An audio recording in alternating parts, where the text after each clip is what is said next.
Koral itu yang utama adalah punya sifat, dia itu binatang. Oke, Tapi binatang ya. koral itu punya sifat tumbuhan dan binatang. Satu yang paling gue suka banget ya, itu namanya Acropora suharsonoi. Jadi tadi pas gue bikin data background, pas gue catat nama Prof Har, kenapa namanya Prof Har nih kok mirip Acropora yang gue suka gitu.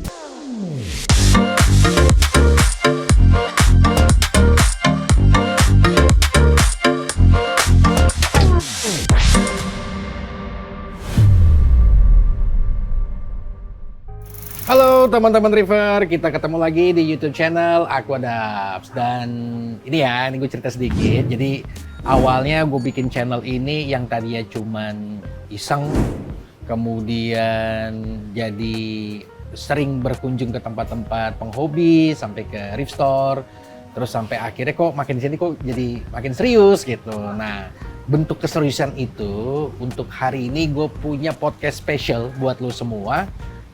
Teman-teman penghobi akuarium laut, teman-teman pencinta koral, teman-teman pencinta laut, yaitu dengan hadirnya Profesor Dr. Suharsono yang menurut gue menganggap beliau sebagai satu guru, kedua mentor, dan ketiga dengan bangga gue akan bilang beliau adalah bapak koralnya Indonesia.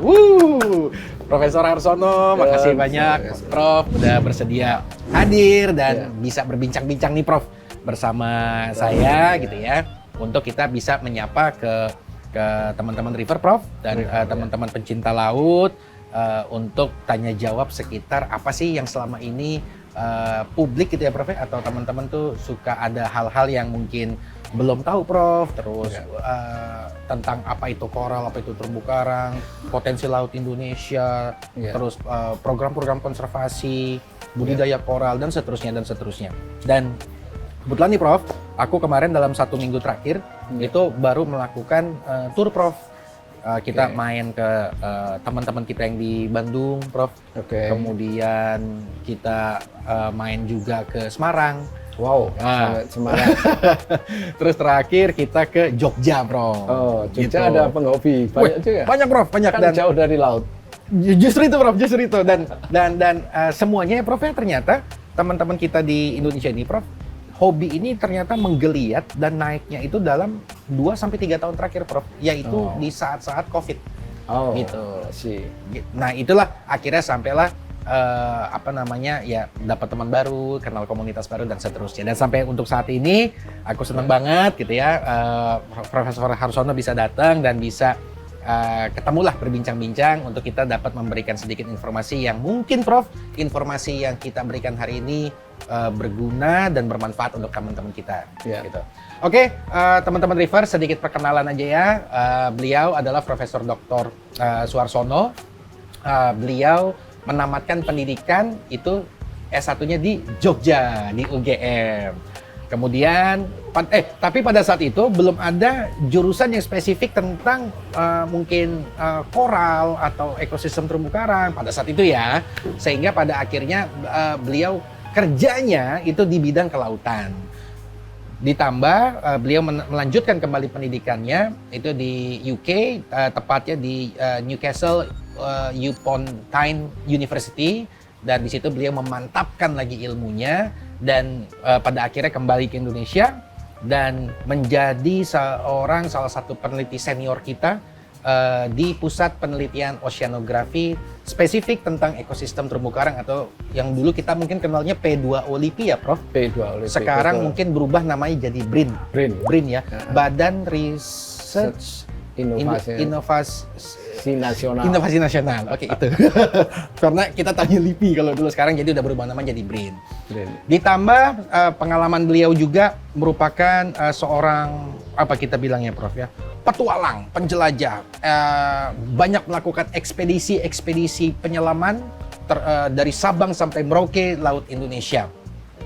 Dan nanti kita bisa tanya laut mana aja sih yang paling keren, laut mana aja sih yang paling cantik, dan mungkin laut mana aja yang mungkin yang menyedihkan kalau misalnya sedikit ada kerusakan gitu ya Prof ya. Ditambah setelah beliau pensiun dari kegiatannya, sekarang beliau lebih aktif sekarang menjadi seorang pakar, expert ya, dan juga tenaga ahli dalam ekosistem terumbu karang, terkhususnya dalam forum-forum, seminar atau undangan-undangan pemerintah yang bersifat konservasi laut gitu. Dan tidak lupa Indonesia juga memiliki salah satu program CORMAP atau yang bisa kita sebutnya Coral Reef Rehabilitation and Management Program, dan beliau merupakan salah satu inisiatornya gitu selama 20 tahun juga. 20 tahun. Nah, ini makanya kita beruntung kita bisa ketemu langsung dengan Profesor Harsono dan kita bisa langsung tanya jawab, kita diskusi dan seterusnya. Prof, mungkin itu sedikit perkenalan. Nah, Prof, dengan segala pendidikan, pengalaman, jam terbang Prof nih di dalam Laut Indonesia, dan sekarang Prof udah pensiun gitu ya. Sekarang aktivitas dan kesibukan Profesor Harsono sehari-harinya apa, Prof? Saya kesibukannya ya pertama menikmati masa pensiun itu kayak betul. Itu. Tapi di samping itu karena saya juga masih mengajar di UI maupun di IPB, terus juga membimbing terutama mahasiswa S3. Saya masih ada beberapa bimbingan untuk mahasiswa S3 di IPB maupun itu ya. Terus juga ini membantu teman-teman juga. Terus gimana sih perkembangan coral reef di Indonesia maupun di dunia, dan ini dengan adanya berbagai kemajuan teknologi dan sebagainya. Nah, ini kita lagi mencoba nanti memudahkan untuk teman-teman semua ini. Kan identifikasi karang itu, ini nama karang ini apa-apa kan agak susah. Betul. Kita pakai AI, Artificial Intelligence ini. Nah, kita nanti sebentar lagi kita sudah uji coba ini beberapa marga di koral, itu marga koral di Indonesia kan paling banyak di dunia. Wow. Berapa jumlah spesiesnya? Kalau boleh tahu Prof, secara genus atau marga berapa? Kita punya berapa ya, Prof? Punya 82 marga. Nah, itu kan 82 marga. Nah, terus kalau jenisnya, spesiesnya itu ada 560. Ya, tentunya itu enggak semuanya gitu. Betul, Prof. Tapi ini inisiasi pertama, mungkin nanti kita kasih nama versi pertama kayak atau apa itu nanti 37 jenis itu marga itu udah hampir setengah ya, Prof ya, berarti hampir kurang lebih setengahnya ya yang ada di Indonesia, dan itu udah bisa di ini. Nah, ini memang yang kita utamakan yang karang-karang yang saat ini dibudidayakan dulu.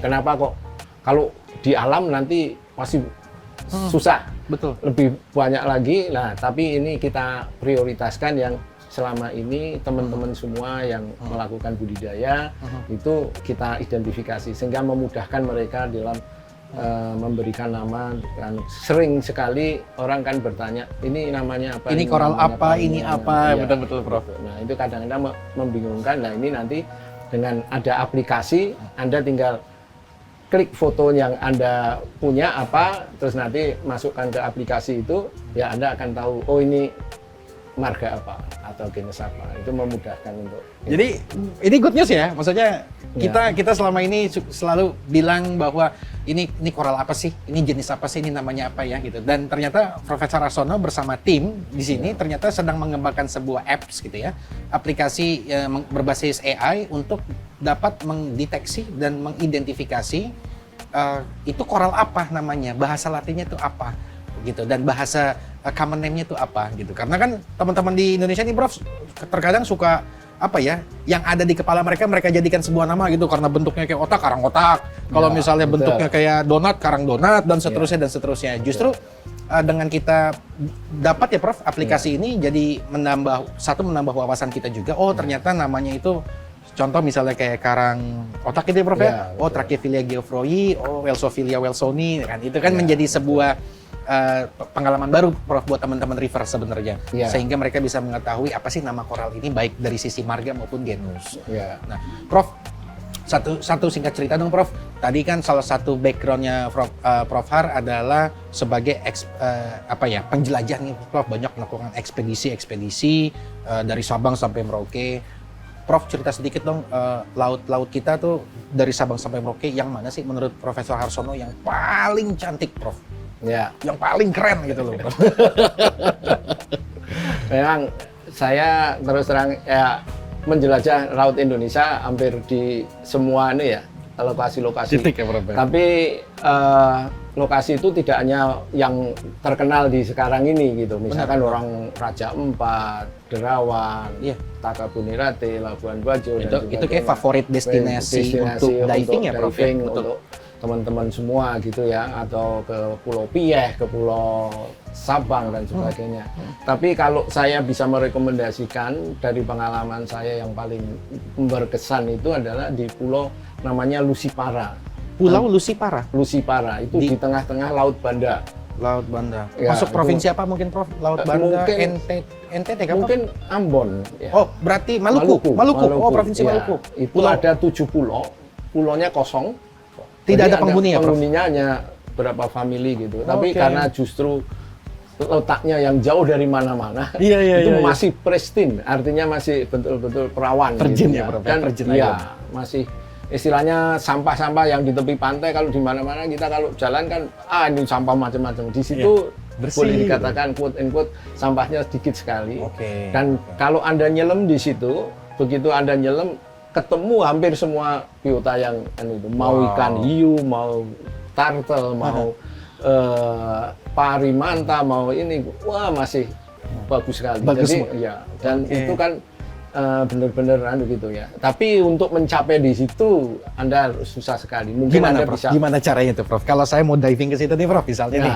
Itu katanya sekarang ada persewaan pinisi yang ada dari Bali dan sebagainya. Itu ya nih. Kalau yang justru yang menikmati, sayangnya yang menikmati itu justru turis-turis asing dari karena ada semacam dulu itu saya pernah dikasih courtesy dari Singapura gitu, diajak kapal, diundang di kapal itu dari Singapura terus ke Manado, ke Pulau Lusipara, terus itu. Tapi itu memang mahal sekali, tapi itu justru yang mengoperasikan. Iya.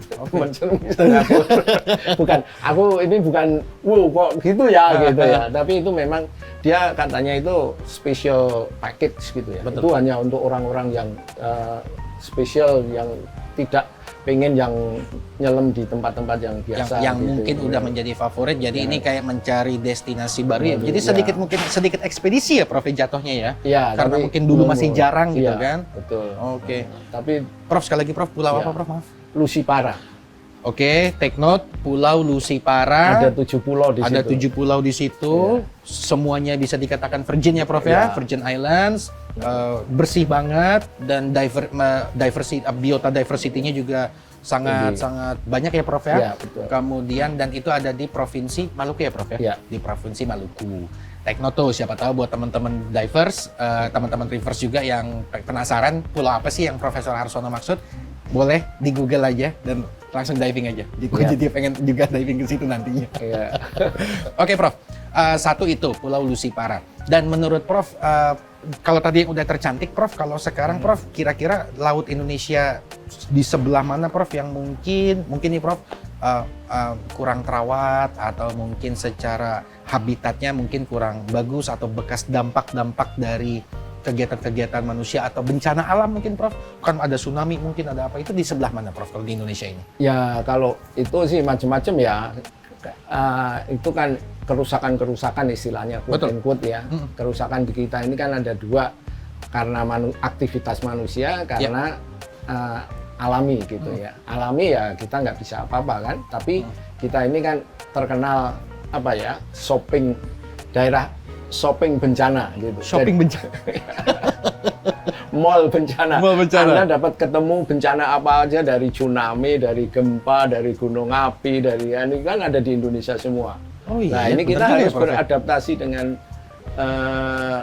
kondisi yang begitu. Itu yang kita alami sebenarnya, Cianjur dan sebagainya. Baru-baru ini ya Prof ya, Cianjur, Garut, di Semeru, betul. Tsunami dan. Nah, itu kita harus gitu ya. Memang daerah-daerah kalau di laut ya quote and quote tsunami, terus ada bleaching, coral bleaching ya Prof, ocean rise temperature kita bilangnya. Ocean acidification atau keasaman naik dan sebagainya. Nah, kalau dari orang ya banyak gitu, terutama tempat-tempat yang penduduknya banyak. Terus mohon maaf ini ya, pengebom kita ini kan masih banyak gitu ya, terutama yang di daerah Sulawesi, daerah Timur ya, gitu, Prof, mungkin. timur, Di remote timur. area itu kadang-kadang tempat-tempat yang sama sekali habis dibom karena Sayangnya. mereka sebetulnya bukan ngebom karangnya, tapi Ikannya ikannya, mungkin tapi ya, Bro. korbannya adalah Ekosistem terumbu karangnya. karangnya. Itu banyak lokasi yang kayak gitu ya. Misalkan di daerah-daerah tertentu Takabonerate, walaupun itu taman nasional, tapi juga tidak luput dari kegiatan Kegiatan-kegiatan para tersebut. pengebom itu gitu ya. Sayang banget ya Prof ya. Ya, terus kota-kota terumbu-terumbu karang yang dekat-dekat kota besar itu beda karena pencemaran, karena ini Betul, rusak betul. juga Ya. gitu ya. Bukan gitu. Ya, siapa tahu Prof dengan adanya informasi ini, dan itulah kenapa Prof yang mendrive saya untuk pengen deh Prof saya mau sharing ilmu-ilmu konservasi itu supaya masyarakat kita gitu, generasi-generasi ya mau yang sekarang ataupun yang akan datang tuh bisa lebih sedikit aware dan mereka lebih care gitu loh Prof bahwa selama jika mereka tahu apa itu konservasi, jika ada pelestariannya, perlindungannya dan pemanfaatan ekonomi, maka saya sangat meyakini ekosistem itu akan bisa bertahan dan sustain Prof. Betul. Ya. Oke, Prof. Kemarin nih kan aku tadi sempat bilang aku ada main ke Bandung, kemudian ke Semarang, ke Jogja dan seterusnya yang dimana jauh dari laut, Prof. Iya, betul. Tapi komunitasnya luar biasa, Prof. Nah, kemarin Ya. ketemu namanya Mas Andreas, Prof. Itu kalau saya nggak salah sekarang baru usia 2 tahun. Komunitas Jogja itu ada sekitar kurang lebih 100 orangan, Prof. Oh. Yang resmi mendaftar di sebuah komunitas Iya, untuk iya. mereka berbagi ilmu, sharing dan lain-lainnya. Iya, iya. Nah, dengan kemajuan teknologi, banyaknya inovasi, kemudian tren untuk dunia hobi terkhususnya akuarium laut juga meningkat nih Prof. Ya, Efek betul. daripada dulu COVID dan sekarang setelah COVID pun ternyata antusias masyarakat kita pun juga masih banyak itu yang minat dengan akuarium laut. Ya. Menurut Profesor Harsono, pandangan Prof terhadap dunia hobi akuarium laut ini gimana sih Prof? Kalau boleh tahu. Sebetulnya hobi dunia laut, akuarium itu kan pada prinsipnya kan mendekatkan diri teman-teman yang tidak tahu, tidak punya kemampuan untuk selam, tidak mempunyai kemampuan untuk put Iya, input ya dari sisi biaya. Kalau memang nyelam kan biayanya Mungkin cukup mahal ya, mahal, Prof. Iya. ke lokasi-lokasi tertentu yang jauh, perlu macam-macam gitu. Nah, untuk mendekatkan diri itu dan melihat keindahan di bawah Di bawah laut. laut. Nah, itu ya satu-satunya Cara yang dengan mungkin cara adalah dengan Mini akuarium. mini akuarium misalkan gitu. Nah, Jadi mini laut. dengan adanya itu awareness-nya kan muncul. Jadi Benar-benar, Prof. menyayangi itu. Kita Benar, nggak kenal, nggak sayang gitu. Benar-benar, Nah, Prof. itu sering sekali kalau sebetulnya Anda harusnya ngiri dengan saya gitu. Itu Anda kalau belum nyelam Iya, di iya, tempat iya, iya. lokasi-lokasi berarti Anda ada miss salah satu keindahan yang diciptakan Allah untuk kita Luar yang ada di biasa. dalam laut. Nah, itu harusnya Anda nikmati. Nah, saya sudah bisa menikmati. Bedanya apa? Simpel. Sebetulnya bedanya simpel ya. Kalau di darat, Anda kan dominan hijau. Betul, Anda Prof. akan Iya, lihat iya. semuanya Iya, hijau. tumbuhan, ya. Tumbuhan hampir semua Mayoritas hijau. hijau, betul. Tapi kalau begitu Anda nyelam, itu kondisinya sunyi, tenang, semua warna ada. Dari mulai Semua colorful. warna. Wow. Jadi dari mulai mau hijau, mau kuning, mau biru, mau ungu, semua ada di dalam laut dan muncul sehingga kita bisa betul-betul menikmati. Oke. Kalau di luar kita kan biasa. Iya, iya. namanya warna kalau di hewan hanya sampai di reptil. Begitu reptil ke atas sudah Betul, tidak berwarna. Iya, iya, iya. Misalkan kerbau kan nggak ada, kerbau hijau ada, tapi kerbau hijaunya Betul, betul, Prof. ini kan. Tapi Tapi kalau di laut di semuanya ya, laut Prof ya, semuanya, ya. semua elemen warna itu elemen semua ada. warna nggak terbatas gitu. Jadi Prof, apa? Aku penasaran gini, Prof. Kita banyak mendengar Indonesia tuh kaya tentang sumber daya lautnya, Iya. ekosistem terumbu karangnya tuh yang the best in the world. Iya. Banyaknya genus spesies koral yang tersedia di negara kita Iya. ini. Apa sih, Prof, alasannya kenapa Indonesia begitu kaya dengan mega diversity-nya, Prof? Terkhususnya di biota laut. Iya. Apa sih, Prof, penyebabnya? Ya jadi gini, kalau penyebabnya mohon maaf Prof, maksud aku kenapa kalau misalnya, mohon maaf ya Prof, misalnya kenapa sih Eropa nggak gitu, misalnya kenapa sih Amerika nggak gitu, tapi kenapa alhamdulillahnya Indonesia gitu Prof yang kayak begitu, itu Ya. loh Prof.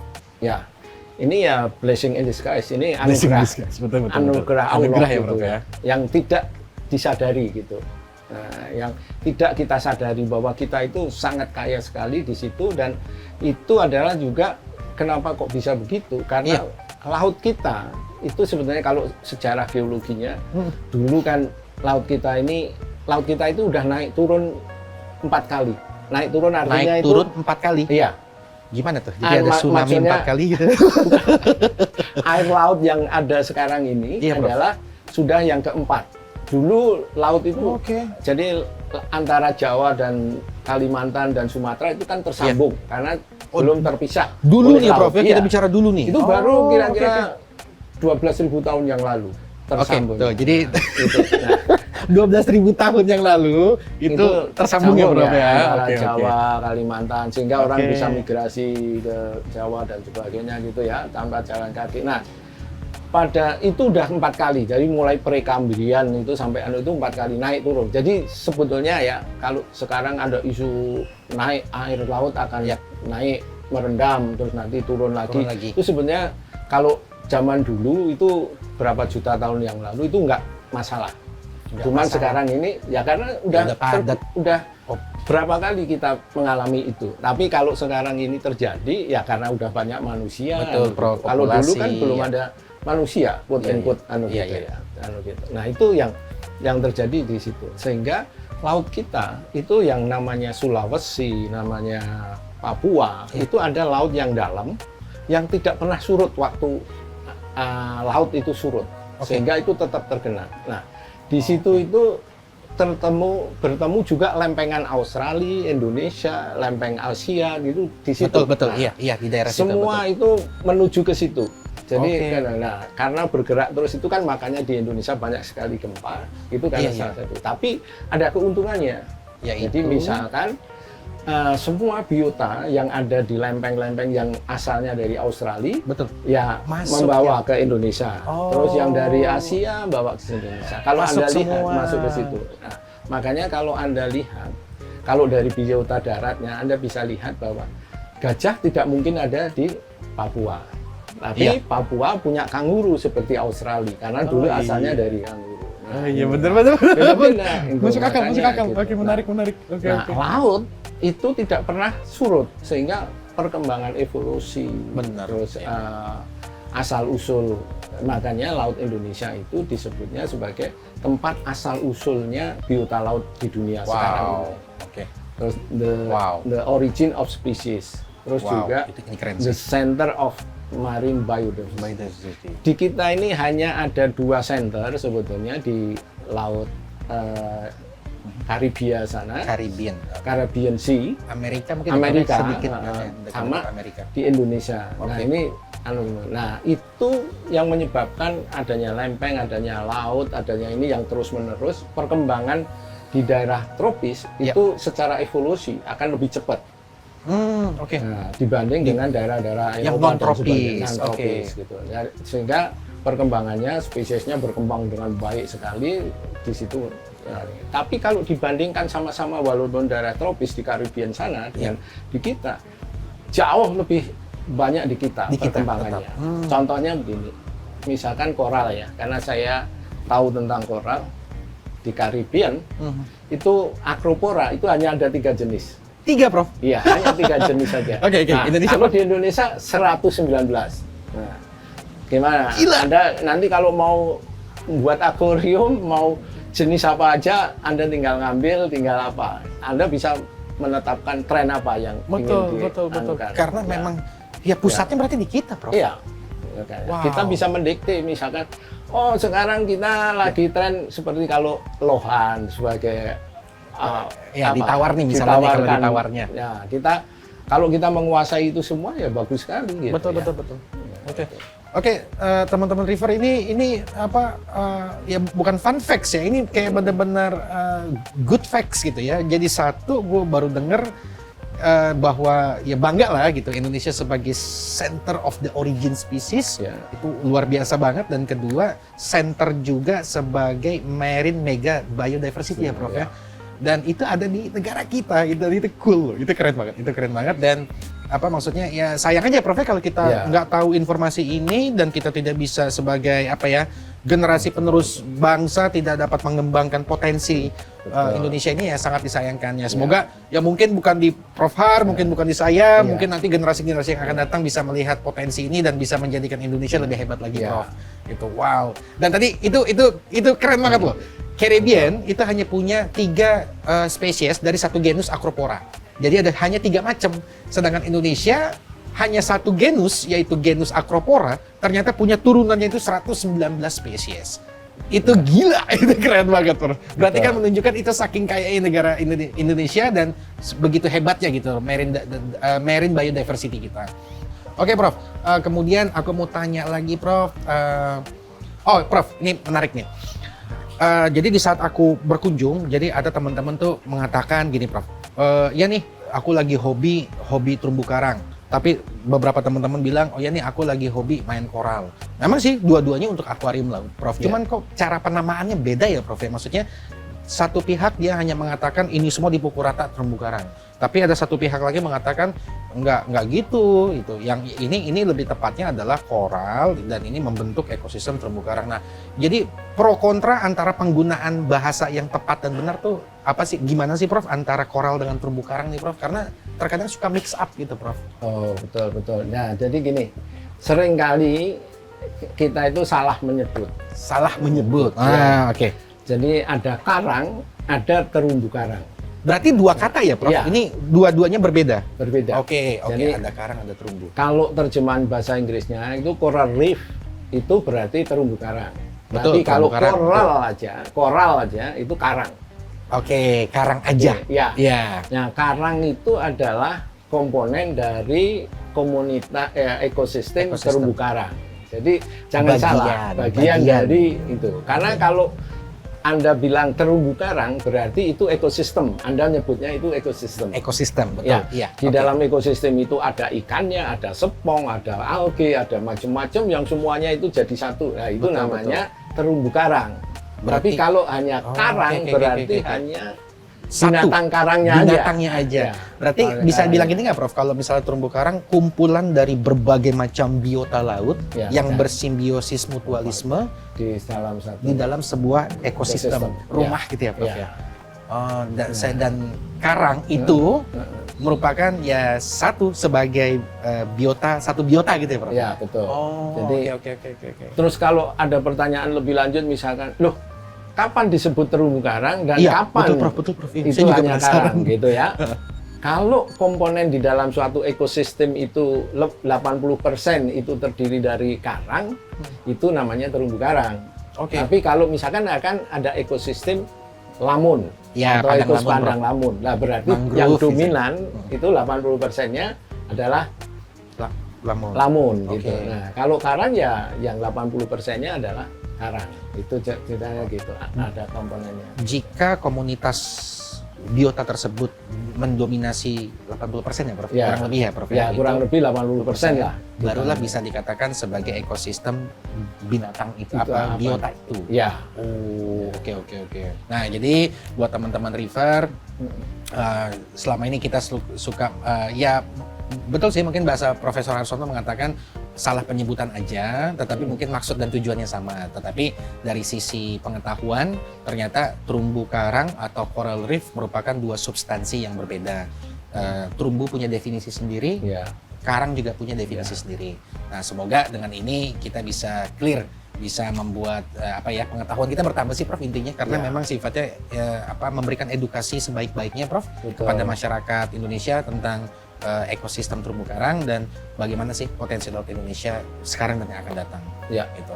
Jadi mungkin ada tambah sedikit aja, Prof, biar teman-teman nggak bingung juga gitu ya. Jadi ekosistem itu juga biasanya ada yang disebut dengan menyebut fisiknya, tapi ada yang menyebut biotanya. Misalkan ekosistem mangrove. Berarti kan yang disebut mangrove-nya. Iya, benar. Tapi ada yang nyebut ekosistem pantai atau ekosistem hutan, mungkin kan hutan, Prof? Hutan gitu. Ya, ekosistem hutan itu kan berarti hutan kan macam-macam Betul, isinya. betul. Nah, Iya, gitu. iya, iya. Tapi itu gitu. Ekosistem terumbu karang yang disebut Terumbu karangnya. bukan Oh, ini, bukan oh. ekosistem laut dangkal. Kan ada juga yang nyebut gitu. Itu sifat fisiknya. Betul. Jadi kadang-kadang orang Berarti ini lebih ke bahasa aja ya, Prof ya? Penyebutnya? ya Kebiasaan gini, menyebut. kebiasaan orang Indonesia. Kalau saya bilang begitu. Nah, Prof, pertanyaan selanjutnya nih. Kasih tips dong, Prof. Kasih tips, kasih ilmu kepada teman-teman River Indonesia, Prof, tentang dengan pengalaman Prof yang udah segudang, yang ngelotok, udah mau 30-40 tahun menjelajah laut Indonesia, ketemu berbagai macam jenis koral yang ada di Indonesia. Ada nggak sedikit ilmu, Prof, yang bisa Prof berikan gitu ya kepada teman-teman River terkhususnya untuk mereka mengetahui lebih lagi tentang koral, lebih ke situ, Prof. Apa sih yang harus kita ketahui banget tentang apa itu binatang koral? Oke, jadi gini, koral itu yang utama adalah punya sifat, dia itu binatang. Oke, tapi binatang, ya. koral itu punya sifat tumbuhan dan binatang. Bingung gue. Jadi gitu. Jadi ada binatangnya, ada tumbuhannya. binatang memiliki sifat tumbuhan. Ya, Oke, jadi paham. sifat tumbuhan. Contohnya begini, kalau Anda binatang, misalkan itu kalau Anda patahkan tangannya dan ini kan nggak bisa ditumbuhkan. Nggak bisa, Bro. Nah, tapi kalau koral itu misalkan karang bercabang, Anda belah atau patahkan, terus ini ditumbuhkan, itu bisa. Kan itu sifat setek kayak nanam singkong. Bener. Iya, Prof. Kan itu bisa dicangkok, bisa di ini. Kenapa? Jadi karang itu punya sifat antara binatang dan tumbuhan. Tapi aslinya karang itu binatang. Nah, jadi binatang. Nah, terus kenapa kok punya sifat tumbuhan? Karena di dalam jaringan tubuhnya si karang itu ada namanya zoosantella. Zoosantella itu zoosantella. Oke. Ya, zoosantella itu adalah algi bersel tunggal yang hidup bersimbion dengan karang. Jadi karang itu sebagai inangnya, tempat mondoknya, hostnya. Sebagai host. Oke. Tempat mondoknya si zoosantella. Iya kan, kosnya. Iya. Tempat kosnya si Kosnya. zoosantella. Nah, zoosantella ini punya yang sifat tumbuhan. Jadi dari situlah itu, oleh karena itu, karena dia sifatnya tumbuhan kan bisa fotosintesis. Iya, betul. Karena bisa fotosintesis dan kalau hidup harus berfotosintesa, dia butuh matahari. Nah, ini kan kalau namanya hewan kan nggak butuh matahari untuk tumbuh gitu ya. Nah, tapi karena ini sifatnya ada dua yang tadi sifat tumbuhan ini, karena ada zoosantella di dalam jaringan setiap jaringan karang yang ada di situ, sehingga dia butuh sinar matahari dan dia bisa. Nah, yang kedua, karang itu dia punya daya reproduksi yang komplit. Reproduksi berarti berkembang biakan. Ya, jadi dia berkembang biak secara komplit, apa aja ada. Jadi dia bisa bereproduksi, mengeluarkan sperma dan telur. Betul. Dan di sperma dan telur itu pun dia juga jagoan. Jadi dia ada yang hermaprodit, jadi sifatnya jantan betina jadi satu. Terus ada yang karang yang hanya jantan aja, ada karang yang betina aja, menghasilkan telur aja. Nah, di samping itu dia punya kemampuan mereproduksi atau berkembang biak secara vegetatif. Artinya bisa dipatahkan dan ditumbuhkan kembali. Seperti yang tadi tumbuhan tadi. Seperti nanam singkong, nanam ini dipatahkan terus ditancepkan gitu, tumbuh lagi. Nah, itu vegetatif. Nah, juga dia punya sifat yang satu lagi yang bubbling. Artinya bagian dari koral itu misalkan dipotong sedikit aja. Nah, itu bisa juga ditumbuhkan. Jadi fragmen berarti fragmen. Jadi misalkan Anda punya namanya mungkin River udah tahu Goniopora, yang tentakelnya panjang-panjang itu. Tentakelnya itu dipotong aja, gitu. Terus nanti Anda tumbuhkan, lekatkan di itu, dia akan tumbuh jadi koral lagi. Ya, anak baru ya, Prof? Ya, anak baru. Oke. Nah, ya, paham. Itulah antara zoosantella, antara reproduksi menyebabkan karang itu tumbuhnya gampang. Sebetulnya secara simpel itu nanti karang itu tumbuh gampang sekali, apalagi dengan kemajuan teknologi yang sekarang. Ya, betul, Prof. Itu adanya, kalau dulu memang agak susah, karena apa? Dulu itu kan Anda belum ada chiller, belum pendingin. ada pendingin air yang di dalam akuarium. Terus karena tadi butuh sinar matahari, dulu kan harus di open, harus kena sinar matahari. Expose matahari langsung ya, Prof ya berarti ya. Kayak di laut aja. Iya, gitu. di laut. Nah, sekarang enggak, karena kan sekarang Anda mau ada light yang banyak kan, Betul, itu pencahayaan lampu itu yang cool, yang nggak panas dan panjang gelombangnya seperti panjang gelombang matahari. Sekarang kan udah komplit. Wah, ada canggih, Prof, sekarang. Canggih sekali, sehingga Anda tidak perlu ini. Nah, yang ketiga juga skimmer, terus filter, ya, terus ini gitu ya. Sekarang udah nggak ada masalah. Sehingga dulu memang agak susah. Repot ya, Prof, kalau dulu ya. Agak repot. Tapi sekarang udah semuanya mudah. Karena semuanya sudah ya. ada teknologinya. Terus, airnya juga kontrol mudah juga. Betul, mau pH-nya naik diturunkan, mau nitratnya naik, nitrat kan yang sering. Sekarang ini dengan teknologi yang ini tambah itu, ada ini udah komplit semua. Betul, Prof. Iya. Mau air laut yang artificial atau laut asli juga ada artificial salt, Prof. Benar. Ya memang agak mahal dikit gitu ya, tapi semuanya bisa terselesaikan gitu. Nah, jadi kalau yang gue lihat di zaman Profar dulu itu memang sangat sulit untuk bagaimana bisa memelihara akuarium air laut ya teman-teman. Dan ternyata dengan segala kemajuan teknologi, inovasi, apa yang dibutuhkan di akuarium di dalam rumah kita, misalnya contohnya atau yang seperti di belakang saya ini, sekarang menjadi sangat jauh lebih mudah dan terjangkau dan tidak sesulit yang kita bayangkan. Ternyata dengan adanya tadi Prof menyebutkan ada skimmer sebagai filtrasi, ada lampu sebagai pengganti daripada sinar matahari untuk si koral melakukan fotosintesis, kemudian dan seterusnya deh. Udah canggih-canggih sekarang peralatannya, Prof ya. Peralatan udah komplit gitu, sehingga untuk bagaimana memelihara koral dan akuarium air laut itu jauh lebih mudah dibandingin zaman Profesor mungkin 35 tahun yang lalu, yang semuanya masih serba manual. Oke, Prof. Thank you, Prof. Ini semoga tadi dengan ada pengetahuan baru ya, ada kita mengenal istilah zoosantella, kemudian ternyata koral. Jadi ini unik ya, menurut gue ini unik. Jadi koral ini tergolong dalam klasifikasinya mungkin kingdomnya, kerajaannya, Prof.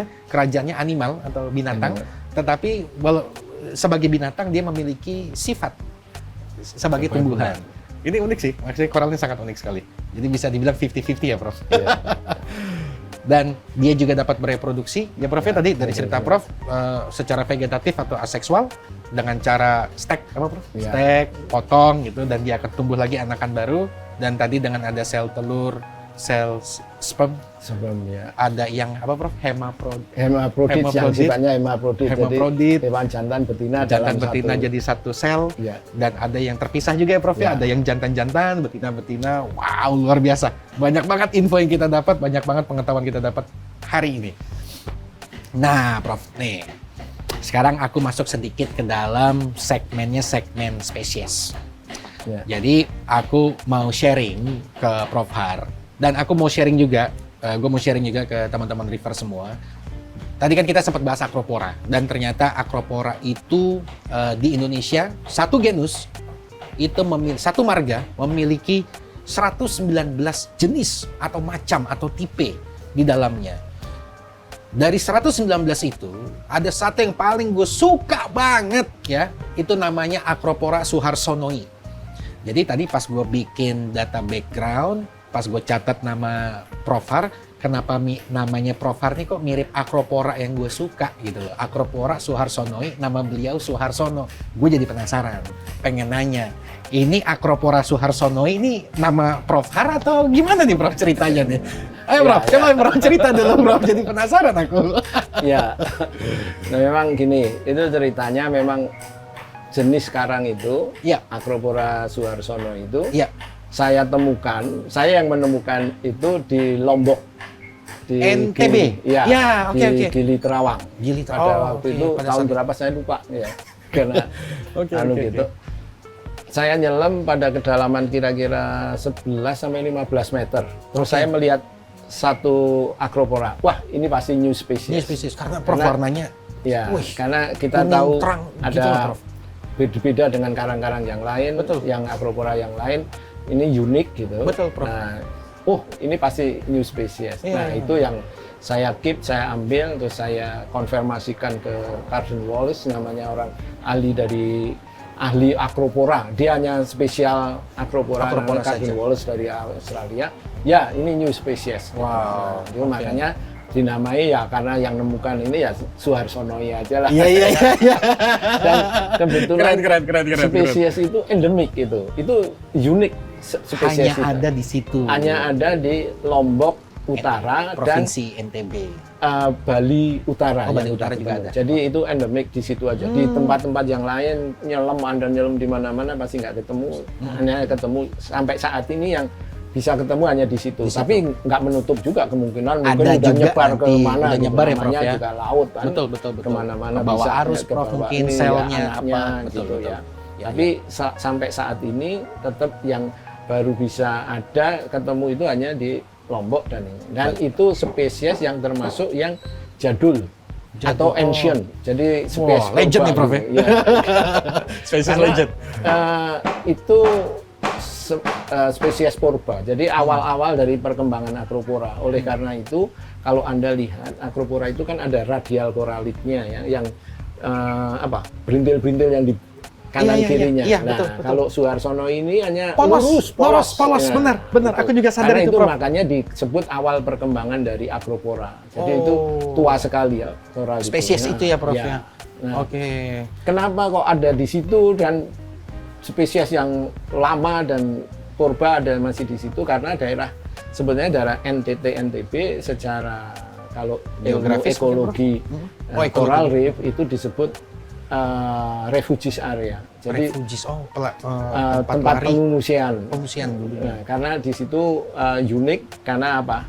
Kan kalau Anda lihat pantainya NTT NTB itu kan lekuk-lekuknya banyak Betul, sekali. banyak. Nah, sehingga dia menyimpan jenis-jenis karang yang lama dulu, yang Hidden purba gem. gitu. Ya, itu masih tersimpan di situ. Nah, salah satunya itu. Nah, itu makanya itu cukup unik gitu. Oke.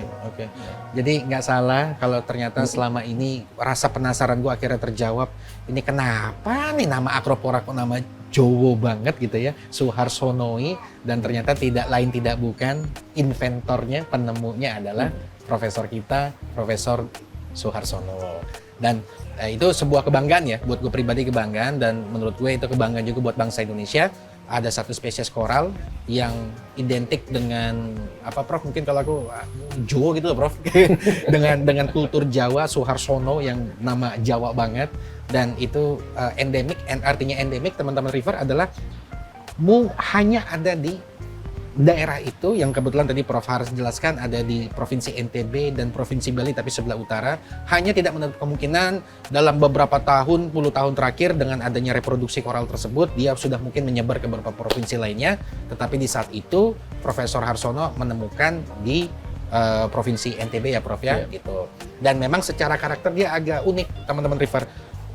Kalau lo sadar, acropora lo pasti rata-rata lo suka adalah Millepora ataupun jenis-jenis tenuis gitu, atau granulosa atau lainnya lah. Dan dia pasti banyak apa, Prof, namanya jendolan-jendolan koralit gitu. Ya. Tapi acropora suharsonoi itu unik. Kenapa? Dia polos, benar-benar polos, dan dia panjang gitu loh, Ya, Prof. hanya punya aksial koralit Iya. aja. Dan itu yang membedakan dan membuat kenapa acropora suharsonoi itu sangat unik dan menjadi salah satu favorit jenis acropora yang gue suka gitu, dan gue keeping juga di akuarium di rumah.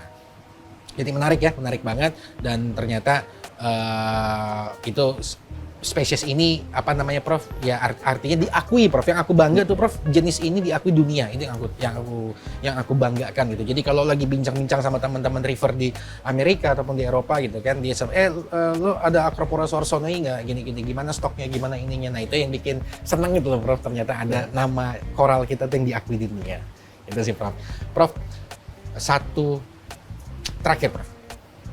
Karena ini udah mau menjelang makan siang. Biasanya kalau udah mau menjelang makan siang nih perutku nih udah mulai agak bunyi-bunyi, Prof. Iya. Tapi aku senang sih. Aku senang banget bisa diskusi ngobrol sama Prof Har. Dan pertanyaan terakhir, aku mau minta sedikit opini, tanggapan, masukan dari Prof Har dari kacamata Profesor Suarsono, bagaimana Prof melihat industri koral dan industri hobi akuarium laut di Indonesia ini di masa-masa yang akan datang, Prof. Dari kacamata Prof gimana? Saya kira opini nggak masalah ya. Bukan kita, kadang-kadang kan orang ada aliran, 3 aliran sebetulnya. 3 aliran. Yang seolah-olah karang itu nggak boleh diapa-apain. Betul. Karena conservation for conservation. Iya, iya, iya. Tapi kan ada aliran yang kedua, conservation for sustainable use. Betul. Ya. Berkelanjutan. Berkelanjutan. Betul. Iya. Yang bisa kita manfaatkan, bisa kita nikmati, bisa kita ini kan. Dan yang aliran ketiga apa tuh, adalah semua karang akan kita jual.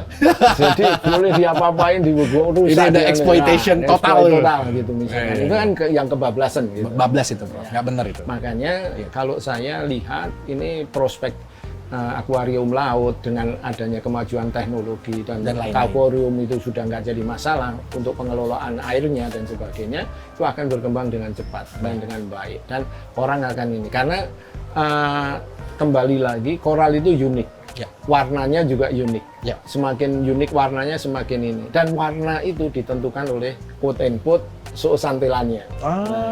Kita bisa memanipulasi warnanya. Jadi kalau Anda kita memanipulasi warnanya? Iya, bisa nantinya. Karena itu karang itu makanya kan kalau Pak Dirga itu lihat akuariumnya dikasih warna biru, warnanya jadi apa? Iya, nyala, Prof, nyala. Nah, nyala dan itu. Nah, merah, itu kan kuning, biru, wah semuanya. Nah, pigmen yang ada di karang itu adalah pigmennya si zooxanthella. Oke. Nah, pigmen zooxanthella itu bisa dimanipulasi. Karena zooxanthella itu juga suatu biota yang paling unik. Jadi dia bisa menyesuaikan diri dengan kondisi sinar, sinar yang diterima. Oleh karena itu dia akan cari bisa nangkep sinar matahari. Oleh karena itu dia mengembangkan pigmen. Nah, kalau cerita tentang pigmen nanti panjang lagi, Bro. Nggak cukup satu episode gitu, Bro. Nanti kalau misalkan makannya itu tip untuk para penghobi itu ya. Itu Anda harus memahami koral itu apa sih? Betul. Ya, kebutuhan sinarnya kayak apa sih gitu ya. Karena karang ada yang sun loving, ya senang yang sinar banyak, kuat ya, kuat gitu ya, intensitas kuat. Ada juga yang pengen yang rendah, jadi adem kayak tumbuhan. Ada tumbuhan kan ada yang senang di bawah teduh, ada yang di tempat yang panas. Bonsai kan, kalau bonsai kan wah harus mataharinya kuat. Nah, kalau yang misalkan anggrek gitu kan di tempat teduh. Oh iya benar-benar. Sama, Prof. Koral juga gitu. Iya. Anda harus memahami satu persatu kebutuhannya mereka. Gitu ya. Terutama kalau koral dengan polip yang kecil sebenarnya acropora dan sebagainya, dia biasanya seneng yang high intensity. Terus nanti kalau koral-koral yang lebar, daging, gitu mungkin akan lebih senang ini. Terus juga makannya karang gitu ya. Kenapa, Prof, makannya karang? Nah, karang ini kan tadi binatang kan? Betul, Prof. Kan sebenarnya dia makan zooplankton dan plankton. Iya. Dia kan makan dari situ. Betul. Jadi karang itu kalau dia nggak dapat matahari, dia akan mengembangkan diri sebagai binatang. Oke. Tapi kalau dia matahari cukup, dia lebih cenderung ambil makanan dari hasil fotosintesis. Oke, paham. Di saat kebutuhan fotosintesisnya tidak dapat, ya, tapi bisa dikasih misalkan ditambahin artemia atau ditambahin plankton yang disebar di akuarium Anda, gitu bisa juga gitu ya. Nah, itu yang penting adalah Anda tahu behavior dari karang itu. Dia butuh sinar matahari misalkan seperti di alam 12 jam gelap, 12 jam terang gitu. Betul. Nah, kalau Anda perlakukan terus dia dengan sinar atau sinar lampunya diterusin gitu ya, lama-lama capek juga dia gitu. Jadi Anda harus gitu ya. Jadi ini yang harus pengalaman baik gini itu banyak gitu. Anda bisa nanti menggali lagi. Itu episode yang lain lagi. Kita buat episode yang kedua kali gitu, karena nggak ada habisnya nih kalau ngomongin koralnya sama Prof Har. Oke. Wow, menarik ya, menarik banget. Ini banyak banget new facts baru, fun facts baru, pengetahuan baru tentang apa itu koral, apa itu terumbu karang dan seterusnya, dan udah hampir 1 jam gue bincang-bincang sama Prof Har, dan ini kayak baru berapa pas masih di permukaan aja pembahasannya, belum mendetail dan mendalam banget.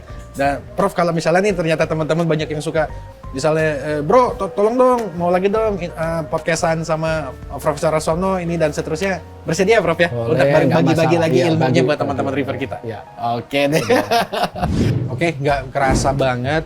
Gue udah feeling dari awal 1 jam tuh nggak akan cukup deh kalau kita bincang-bincang sama Bapak Koral Indonesia kita, Profesor Suarsono. Jadi nggak tahu ya, semoga dengan kesibukannya beliau, siapa tahu nanti dia akan datang tahun depan gitu misalnya, Prof Har bisa kembali kita undang dan bisa berbagi kembali ilmu pengetahuan tentang Laut Indonesia, ekosistem terumbu karang, koral, dan seterusnya.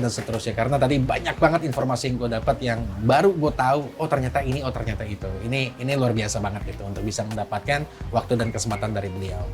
Prof Har, sebagai closing statement, mungkin ada sedikit message Prof kepada teman-teman River gitu untuk kasih semangat, jangan menyerah sama hobinya. Ya, jadi message-nya adalah gini ya, istilahnya terus berkarya dengan ilmu baru itu, istilahnya hobi baru, karena hobi ini sebenarnya mudah, bukan susah. Sekarang apalagi dengan teknologi yang ada, itu sangat mudah, dan itu karang itu sebetulnya juga tough. Jadi susah mati. Iya, susah mati. Susah mati sebetulnya. Kalau kualitas airnya cocok. Berarti tergantung dari cara kita. Jadi kesabaran kita dan ini gitu. Jadi kalau memang hobiis koral, untuk budidaya koral dan ini itu terus saja. Semakin mudah, bukan semakin susah. Dan coba yang lain, coba ini. Kalau tadinya jenis macam-macam, karena masing-masing jenis punya karakter sendiri-sendiri, sehingga Anda sebagai penghobi gitu, makin banyak yang bisa Anda tumbuhkan, berarti Anda champion yang depan gitu ya. Misalkan si A belum bisa, oh yang ini susah, ini belum bisa, oh saya udah bisa. Saya udah bisa. Karena ini challenge-nya banyak gitu. Mungkin dari situ jadi tuker-tukeran ilmu ya Prof? Ya, tukar ilmu dengan itu ya. Ada yang bisa, ada yang nggak bisa gitu. Karena Prof ya, yang lucu dalam beberapa kunjungan terakhir Prof, jadi satu dia penghobis Prof. Ternyata di kemudian dalam sesi tanya jawab gini Prof, interview gini, nggak taunya selain penghobi jadi petani juga. Jadi kan berarti sudah mulai intensif dan fokus itu Prof, untuk bagaimana mengembangkan jenis-jenis koral baru nggak taunya. Oke. Thank you Prof Har atas masukannya, ilmunya, inputnya, luar biasa Prof. Aku bersyukur banget bisa mendapatkan ilmu baru dari Prof Har ini, dan semoga nanti Prof jika ada jodoh, Prof Har lagi nggak sibuk, siapa tahu Prof Har bisa kita undang lagi, datang lagi ngobrol-ngobrol, bincang-bincang untuk bisa berbagi lagi dengan teman-teman yang lain. Prof Har, terima kasih atas waktunya Prof. Semoga Prof sehat. Dan semoga aplikasi Coral Identification-nya, launching-nya sukses. Ya segera mungkin. Amin.